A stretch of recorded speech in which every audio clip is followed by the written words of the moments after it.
For my Still Curious project, I looked at the mental health stigma in student athletes. I recently became interested in this because of an effort that two of our Georgia Southern football players led for the athletic department. Lots of our athletes responded to the um, movement and said that they were struggling with mental health issues. So I thought it was really interesting, and I wanted to see how our department could help them deal with those issues and get them the resources that they needed. I think this is really important because it's not only for the student athletes, but it's a human issue, so even our employees can benefit from it, and that would increase productivity on the field and in the office. Um, I feel like it's really important to educate everyone on mental health issues and then what they can do to help themselves and help others with them. Athletes for Hope's website said 33% of college students experience significant symptoms of depression, anxiety, or mental health conditions, and 30% of those seek help. But in college athletes, 33% experience significant symptoms of depression and anxiety, but only 10% seek for help. So I think that's something that could definitely be improved on in both aspects. Among professional athletes, data shows that up to 35% of elite athletes suffer from mental health, which may manifest as stress, eating disorders, burnout, depression, or anxiety, according to Athletes for Hope.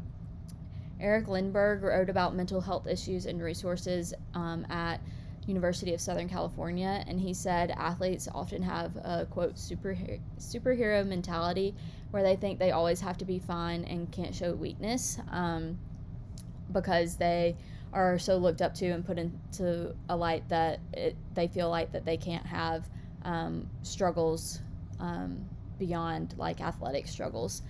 Coaches and parents and athletes increasingly emphasize performance rather than personal growth and character development that builds the foundation for well-being, fewer mental health challenges, and more consistent success, according to Eric Lindbergh as well. And then he also says that USC also has one of the largest sports psychology departments in college athletics and regularly meets with teams and athletes to intervene before serious mental health issues arise. So they constantly monitor their athletes to see if there's any concerns or they're showing anything that maybe they don't want to speak up about, but there's concerns there.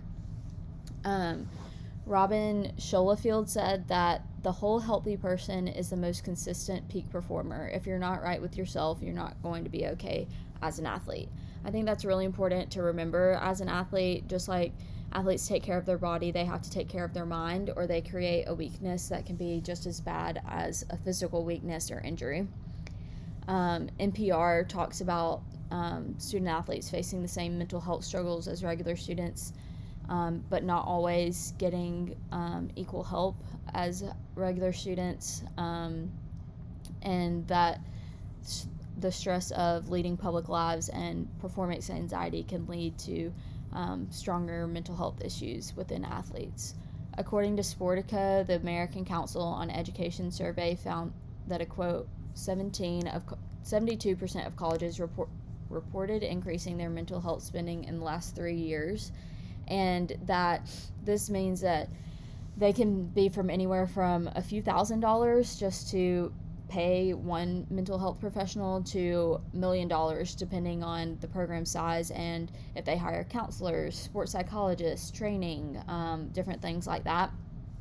I think that this could definitely pose an issue for sport administrators that has to be supported, but the money issue obviously is something that not every school can just come up with a few $100,000 to combat. So that definitely takes some planning and creativity to figure out the best way to help student athletes get the help that they need, but still have a productive athletic department and make sure that you're staying within budget and everything like that.